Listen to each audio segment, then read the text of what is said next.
平衡日誌，平等機會委員會30週年微電影第2集《勇敢的聲音》。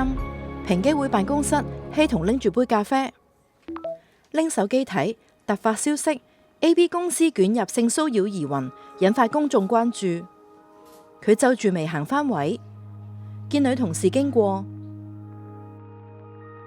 婉瑩做咩啊？個樣咁醜嘅。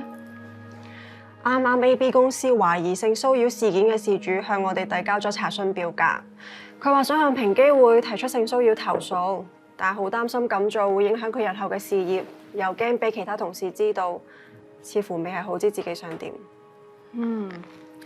我哋平機會喺2021年做過一個調查，發現喺8個受訪者入面呢，就會有1個曾經喺職場經歷過性騷擾，但係正式投訴嘅人呢，唔夠2成。其實事主嘅擔心都好合理，我哋真係要諗下有咩辦法可以鼓勵被性騷擾嘅人有勇氣企出嚟。我都好認同。希彤嘆氣坐低，飲啖咖啡。佢望到台上本平衡日誌，打開睇，畫外音。我哋需要被性騷擾嘅人企出嚟向性騷擾說不，同時我哋亦都需要其他旁觀者挺身而出。投訴事務科總主任郭家豪。希彤靈機一觸，打台頭電話。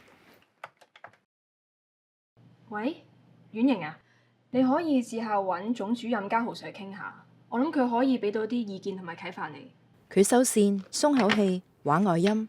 我記得家豪 Sir 曾經同我分享過，佢之前喺反性騷擾事務組處理過嘅一宗性騷擾查詢。事主當時喺一間公司度做文職。辦公室，阿敏坐喺位食飯，男同事 Kelvin 行近，控埋去。哇，阿敏，捉住阿敏雙臂。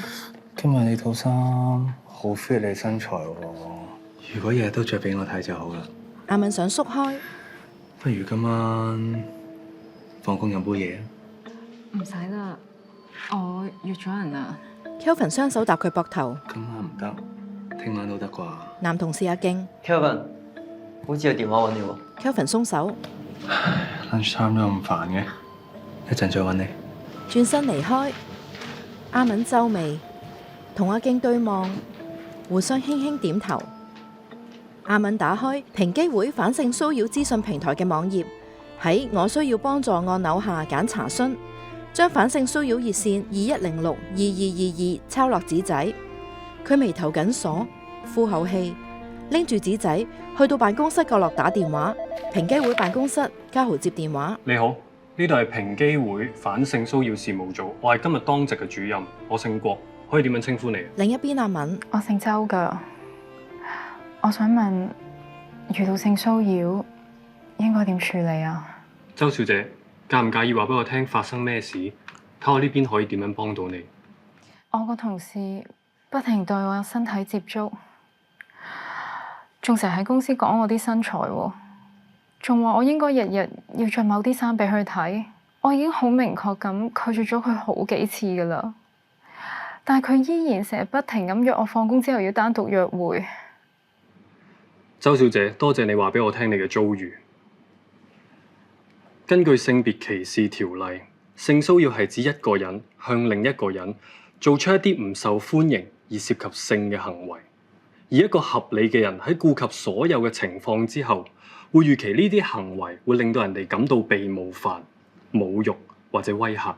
你嘅遭遇涉及到同事，亦即係屬於僱傭嘅範疇，係法例涵蓋嘅範疇之一。周小姐，你可以按性別歧視條例喺平機會作出相關嘅投訴。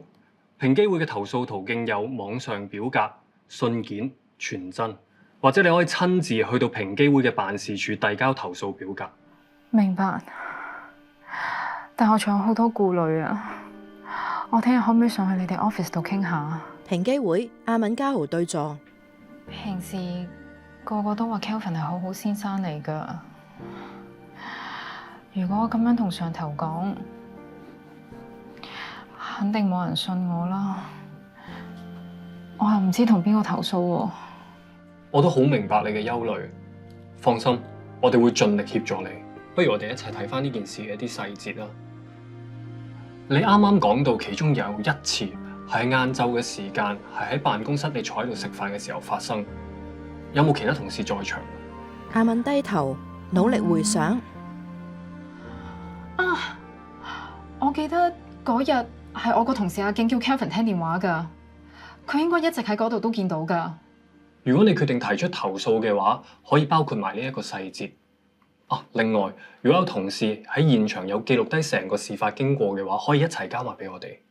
但係要佢企出嚟做證啊！阿敏搖頭。會唔會之後俾公司炒魷魚㗎？我唔想連累佢啊！反歧視條例有相關嘅條文保障投訴人同埋證人。僱主如果因為僱員提出歧視或者騷擾嘅投訴，或者為咗相關個案做證人，而令到嗰位僱員受到一個較差嘅待遇嘅話，係屬於使人受害嘅歧視，係違法嘅。所以你作出投訴，同埋你嘅同事出嚟作證，都會受到法律嘅保障。阿敏點頭。好，咁等我試下問下佢。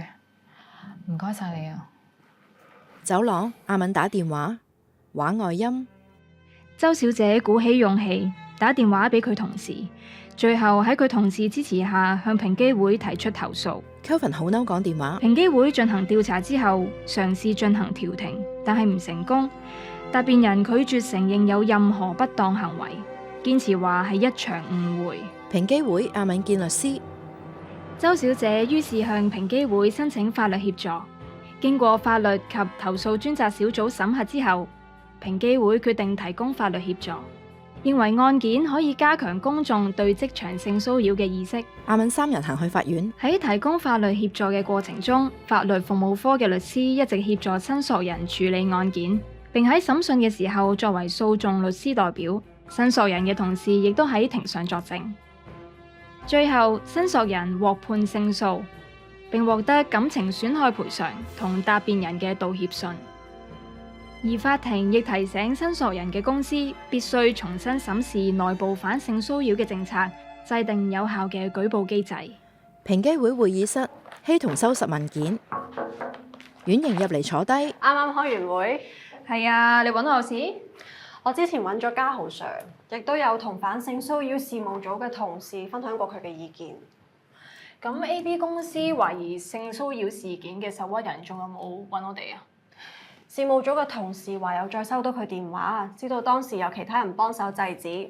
除咗平機會嘅投訴程序，同事都有提到法律對投訴人同埋證人嘅保障。之後受屈人決定正式提出投訴。我而家接手咗呢個個案，之後會再同佢了解多啲當時嘅細節。要消除性騷擾咧，係唔可以單靠被性騷擾嘅嗰個人自己行出嚟。旁觀者嘅積極介入咧，對於消除同埋預防呢類事件嘅發生都好有幫助㗎。冇錯啊，所以除咗我哋處理投訴同調停，事務組嘅同事會繼續透過教育同宣傳，加強公眾認識自身權益，同埋作為積極旁觀者嘅影響力。另外，同事都會繼續舉辦工作坊同埋培訓，提升唔同界別預防同處理性騷擾嘅能力。我相信咁樣落去，社會嘅文化一定會得到正面嘅改變。一步步嚟。係啊，一步一步。二人相視而笑。同行30載，平等更精彩。平機會機構標誌融入喺阿拉伯數字30入面。本故事中的人物、事件及情節純屬虛構，內容並不完全反映平機會的實際運作。全片完。